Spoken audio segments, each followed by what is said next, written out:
I remember once I was on an airport shuttle bus at New Delhi airport, and suddenly I felt something warm pressing against my back. I turned around to check, and it was a man with a big belly standing quite close to me. I moved forward to get away from his warm belly, but to my surprise, he moved with me. So his belly was against my back until we got onto the flight.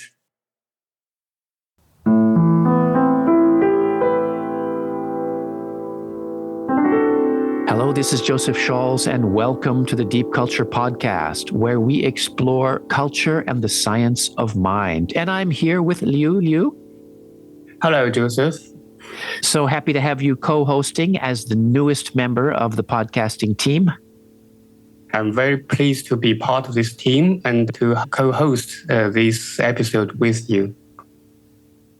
So, Liu, the title of this episode is Proxemics, Your Space or Mine? Yes, the word proxemics is not something you hear every day, but it refers to the study of the human use of space. And we have talked about the use of space before. In episode 42, for example, Ishita Rai talked about how she felt invaded when a French person kissed her on the cheek for the first time. That's right. Proxemics concerns itself with things like this. For Ishita, having a man go deeply into her personal space was uncomfortable and something that wouldn't usually happen in India. But in France, of course, kissing on the cheek is a typical greeting in lots of situations. So how we use space, how much we touch, these things depend on culture. I remember when I moved from China to the UK, I was struck by the way people formed lines. Like for a bus, anytime there was more than one person waiting for anything. It's not like that in China. Well, and when I was living in Mexico, my male friends would hug me and put their arms around me, whereas now living in Japan, that just doesn't happen. And when you run into these differences, you start to learn that they aren't just habits or different etiquette rules. They reflect deeper cultural patterns. And that's because culture shapes not just how we use physical space, it also shapes our psychological spaces. For example, is it okay to ask your colleague if they are married? Do you talk to a stranger in the checkout line? Would you invite your boss to visit your home? These questions relate to our psychological territory, how we manage life spaces. And so that's what we'll dig into in this episode. What are some cultural differences in how we organize our life spaces? What is considered public or private? How much we touch? How much eye contact we make? Do we shake hands when we first meet? We will see these things reflect universal aspects of human nature, like territory, but teach us about cultural differences as well. And we'll hear about the pioneering work of Edward Hall. He's the one who coined the term proxemics. And we will hear from podcast team members about how they have navigated these cultural differences. And that brings us to part one, Space Speaks.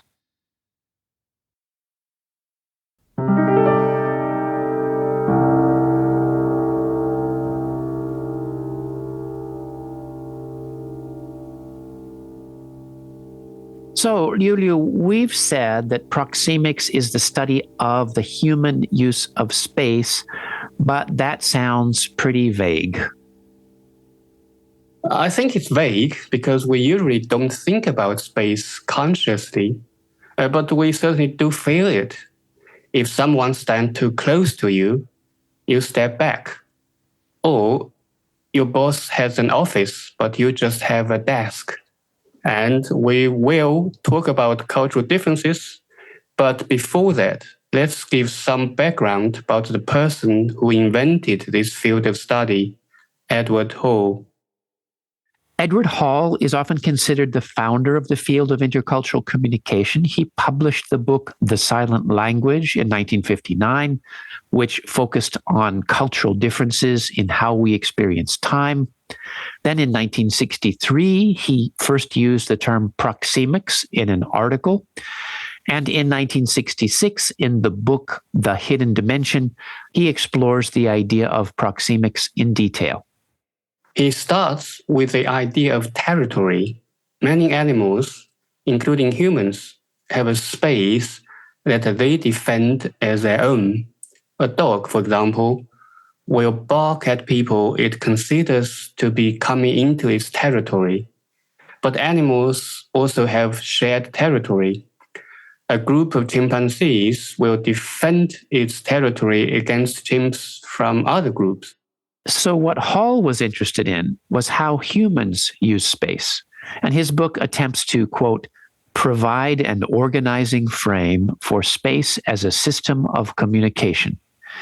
So that's a bit abstract. Let's dig into that a little bit. Space as a system of communication means, in effect, that space speaks. Space means something. That's right. A large office means you are more important. Standing closer communicates something, intimacy perhaps, or maybe a threat. We use space in ways which are meaningful. We look down on someone, or we look up to somebody, or turn our back to someone. And as cultural bridge people, we often have to navigate cultural differences in the use of space, as podcast team member Danielle Glintz tells us. I am rather used to cultural differences in how we use space. I've lived with such extremes as Mexico, where slapping your back indicates that you're in business, and Japan, where you hardly ever touch other people's bodies. But I have been caught off guard at times. Once I arrived in a charming small town in Morocco, Ouarzazate, and a guy was waiting at the bus station just to see whether he could make friends with some tourists, probably for fun, or maybe in the hope that starting a friendship that could get him a job abroad.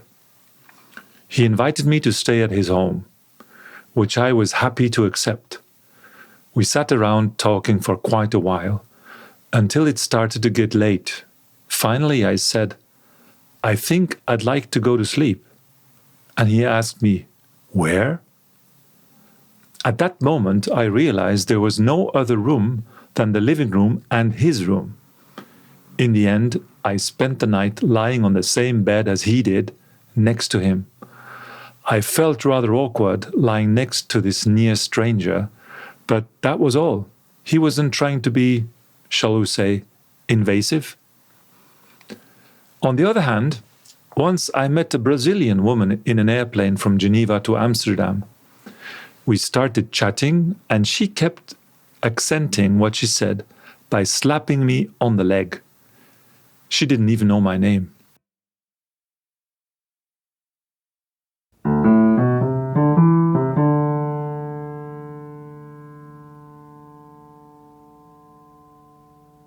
I love how matter-of-fact Daniel is about these experiences. But things like this can be quite uncomfortable. When I moved to the UK, I remember I was quite surprised to sometimes have women touching my arm while talking to me, looking straight into my eyes, saying, "How are you doing, love?" Or, "Hello, darling." Which I guess wouldn't happen in China. Well, if it did, I would think that the woman likes me. That's the thing, right? The way that we use space is not just about staying in our comfort zone. How we use space means something. Exactly. At first, I wasn't sure what it meant to have a woman talk to me like that. And what did it mean for the Brazilian woman to be slapping Danielle on the leg? Is that typical? Did she like him? And this is what Hall meant By space as a system of communication, the use of space has to be interpreted. Now, Hall divided space into 4 different zones, which he describes in terms of distance: intimate distance, personal distance, social distance, and public distance. Intimate distance is for very close relationships, personal distance for friends, social distance for more formal settings, and public distance for strangers. Hall was trying to understand the hidden rules or the unconscious systems that regulate human behavior. I imagine him watching people interact almost the way that you study animals, trying to make sense of the patterns. What he noticed, for example, that at an intimate distance, people automatically whisper. At a public distance, people naturally raise their voice. And when people's behavior doesn't match these expectations, we get uncomfortable or defensive.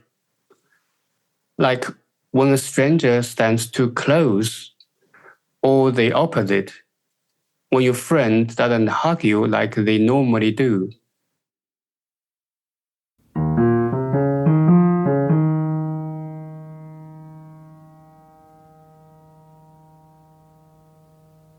And Hall even tried to measure these distances. He said intimate distance was from 0 to around 45 centimeters, personal distance from there to around 120 centimeters, social distance up to just over 2 meters, and public distance above that.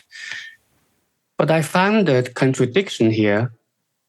Hall proposes these distances, but he also says that these distances depend on culture and on the situation.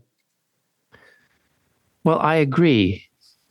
And I don't think it's possible really to measure this in a very exact way, although some people have tried. In one study, researchers asked almost 9,000 people in 42 countries their preferred intimate distance, personal distance, and social distance. They used a diagram. But of the countries they studied, the 3 that chose the greatest public distance used with a stranger were Romania, Hungary, and Saudi Arabia. And the 3 closest were Bulgaria, Peru, and Argentina. The average personal distance chosen by Romanians was more than 130 centimeters, while Argentinians said 75 centimeters. Wow, that's a big difference. But maybe it's not so surprising. It's pretty obvious that people in some places use space differently. I remember once I was on the airport shuttle bus at New Delhi airport, and suddenly I felt something warm pressing against my back. I turned around to check, and it was a man with a big belly standing quite close to me. Oh, wow. And so what did you do? How did you react? Well, I moved forward to get away from his warm belly, but to my surprise, he moved with me. So his belly was against my back until we got onto the flight. Oh, my goodness. So how was that for you? I learned that space is to be filled in some cultures, in this case, in India, and to be left empty in others. I love the way that you put this. Space is to be filled in some cultures, and to be left empty in others. And so the challenge is, how do we navigate these different cultural uses of space? Which brings us to part 2, the psychology of space.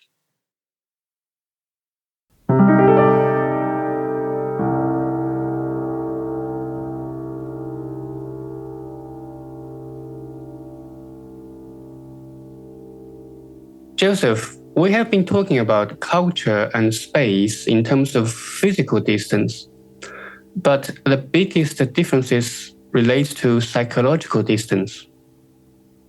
Well, I feel this in Japan. In Japan, there's this big distinction between inner and outer spaces, and there's a clear dividing line between them. So, for example, what I noticed that when you enter a Japanese home, you take off your shoes. Exactly. And the entryway marks the boundary between the outside and inside. So taking off your shoes is not only about keeping the floor clean. And there are other things that also reflect this inside-outside distinction, like the word honne, which refers to your inner or true self, versus tatemai, your outer or public self. Or, for example, one of the words for friend or colleague is nakama, which literally means something like in the inner space or in group. And the list goes on and on. And the point is that human manages space both physically and psychologically. What is personal, what is private, the boundaries that keep us separate.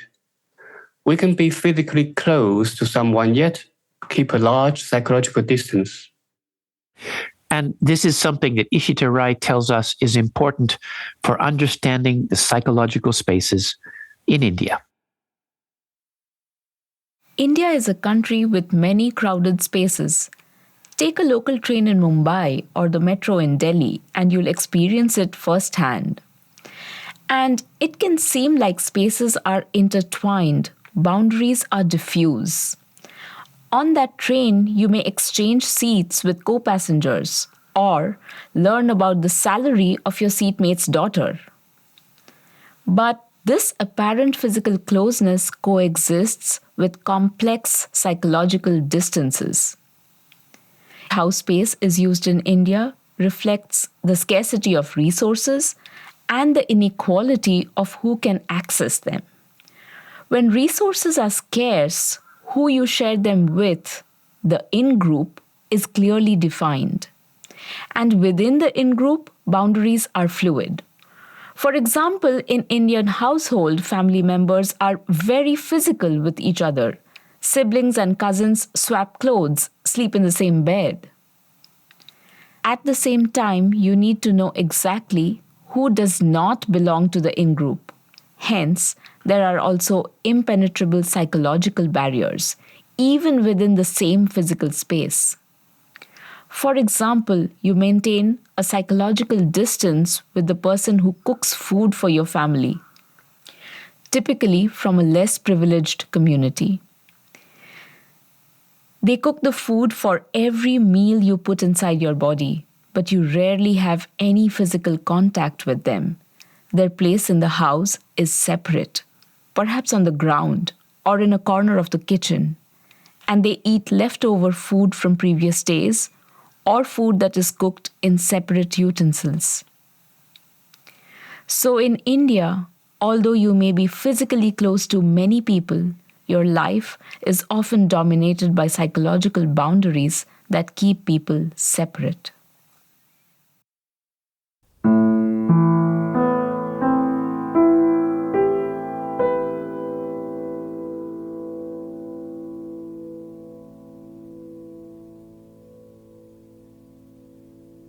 Well, this is powerful, and it is uncomfortable to think that human beings can exclude each other in this way. Yes, it is really powerful account. Of course, this doesn't just happen in India. Every society has categories of people who are seen as the other, who are kept in separate physical and psychological spaces. And in everyday life, too, we divide our lives up into different zones. For example, what is considered private and what is considered public? An American might say to guests, "Oh, just get whatever you want from the refrigerator." Whereas in Japan, you typically won't be shown the kitchen, much less the refrigerator. It's just too private.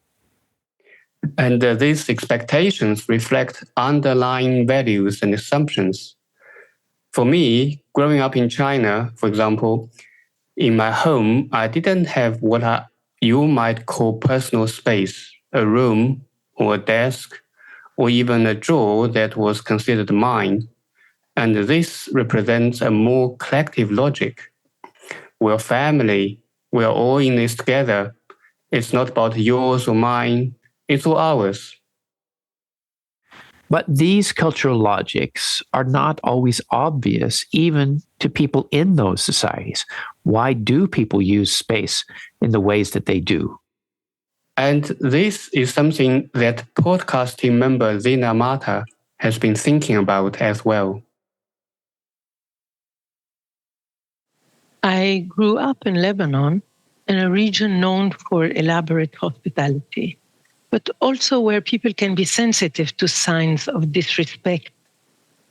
In the Middle East, there is no way that a person will readily get on an elevator already occupied by 3 or 4 others. Why? Because with 3 or 4 standing against the walls, the next person in will have to stand in the middle, thus turning their back to somebody. That's very impolite, so people prefer to wait for the next elevator.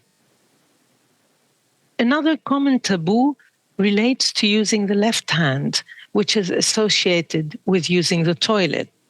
For example, you should avoid using your left hand when eating, which can be tricky if you use your utensils continental style, with a fork in the left hand and knife in the right, although this is done. I have lived for many years outside of the Middle East, Australia, the United States, Germany. But even after all these years, when I get into an elevator, I too want to be standing against the wall. I still feel uncomfortable if a stranger stands behind me. I have the feeling that they are, so to speak, breathing down my neck. These embodied cultural logics run deep indeed.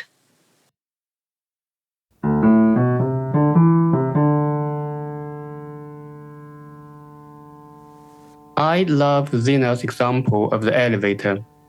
She and Ishita remind us that how we use space is one small piece of a much larger system, just as Edward Hall says. And that brings us to part 3, the science of space.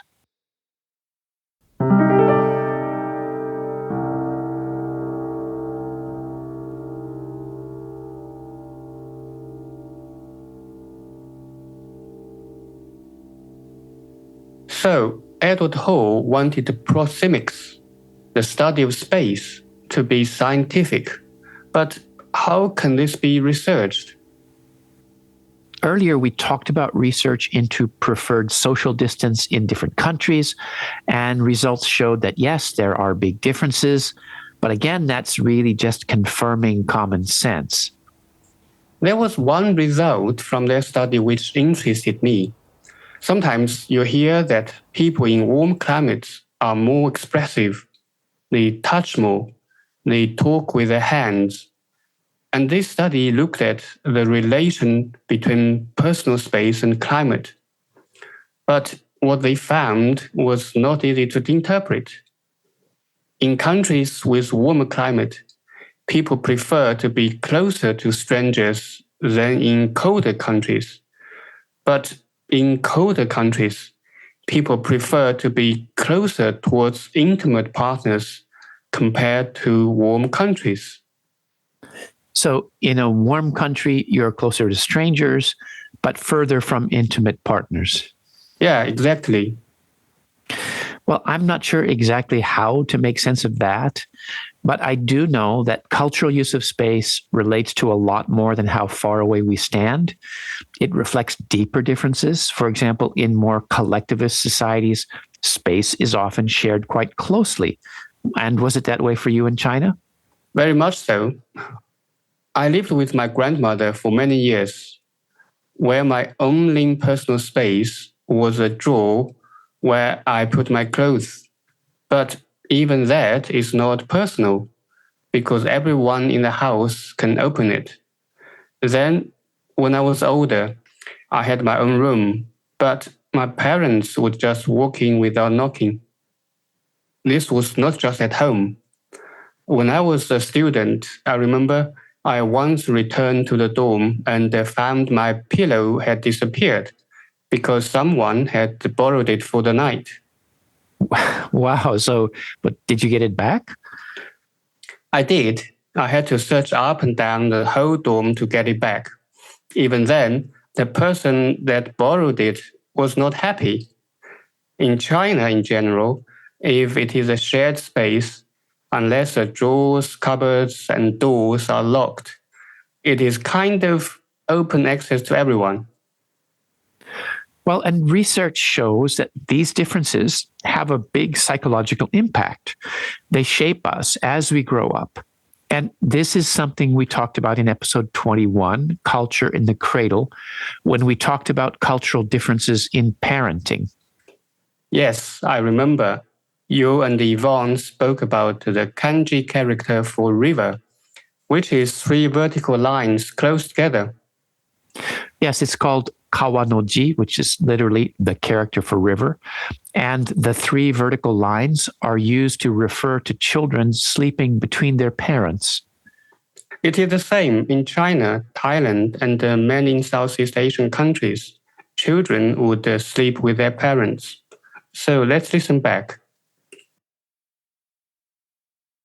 Well, in Japan, it's not rare for children to sleep together with their parents, even up to elementary school age. So the term kawanoji kind of represents this family closeness, a kind of family fusion. And it goes along with things like children taking a bath together with their mother or father, a kind of family bonding. And there's even a special word for this parent-child bond. It's amai, which is, it's kind of hard to translate, but it's something like nurturing dependence. Interesting. So Kawanoji is really about more than the fact that children sleep together with their parents. It reflects Japanese attitudes towards family relations, towards human relations, I guess. Yes, and it's not just that parents are close to their children. In Japan, there's a strong sense of public and private spaces being separate, and inner spaces are to be kept safe and pure, and outer spaces are more public and less pure. And that's why taking off your shoes in a Japanese home is a big deal. You need to keep these separate realms separate. And there are even terms for that, uchi, which is inner space, and soto, which is outer space.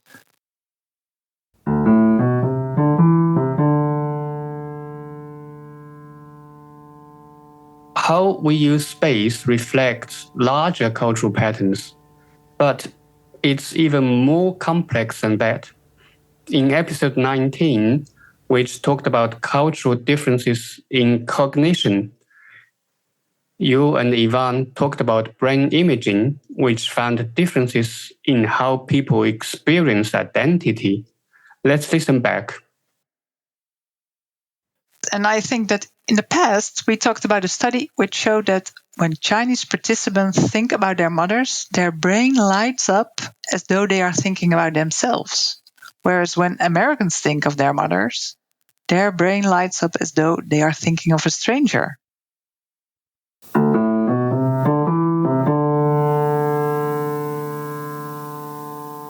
Now, when I talk to my students about this research, my Chinese students are sometimes kind of amused at the idea of thinking about your mother as a stranger, like, don't you feel close to your mother? Yet my American students have the opposite reaction, like, well, of course my mother is a different person from me. Yeah, interesting. And then this also shows that cultural differences in cognition are part of how we make sense of the world, how we solve problems, how we experience our identity, how we relate to other people, a lot of things. This is fascinating, but a bit hard to follow. Basically, research is showing that many kinds of cultural differences are interrelated. How we use space can be related to our identity, sometimes called independent or interdependent self. And it can also relate to cognitive processes. So if you grow up in a society like I did, where children typically sleep separately from their parents, and where there's a strong sense of individual private space, those things are associated with more subject-object thinking, putting things into categories. Whereas If you grow up in a more enmeshed society where personal space is shared, those patterns are associated with more holistic relational thinking. And for more on this, you should definitely go back and check out episode 19. Why do we think differently? And this brings us back to Edward Hall, who started us thinking about proxemics. He was writing about this almost 60 years ago when we had little understanding of cognition. So there was a lot of guesswork in what he said, but he did clearly understand that culture shapes our minds and our behavior in complex ways that we aren't aware of. And this is a good thing for cultural bridge people to keep in mind, whether we are standing in an elevator in the Middle East or taking off our shoes in Japan. These differences run deep, and they have a lot to teach us. Which is, I think, a good place to bring this episode to an end. We should mention our sources today. We talked about cross-cultural research into personal distance that comes from Preferred Interpersonal Distances, a Global Comparison, which is in the Journal of Cross-Cultural Psychology. And of course, you should check out Edward Hall's 1966 book, The Hidden Dimension. The Deep Culture Podcast is sponsored by the Japan Intercultural Institute, an NPO dedicated to intercultural education and research. I'm the director of JII. If you're interested in using these podcasts for teaching and training, you can find full transcripts at the Japan Intercultural Institute website. Also, we will be starting a project to develop teaching materials using these podcasts. To find out more, do a web search for the Japan Intercultural Institute or write us at dcpodcast@japanintercultural.org. Thanks to Danielle Glentz, Zena Matar, and Ishita Rai for sharing their stories with us. And thanks to our sound engineer, Robinson Fritz, and the rest of the podcast team, Yvonne Vanderpool, Emre Seven, Ikumi Fritz, and everyone at JII. And thanks to you, Liu Liu, for sharing this time with me. Thank you, Joseph, for sharing this episode with me. I wish next time when our listeners look around themselves, they would have a very different perspective on the spaces around them.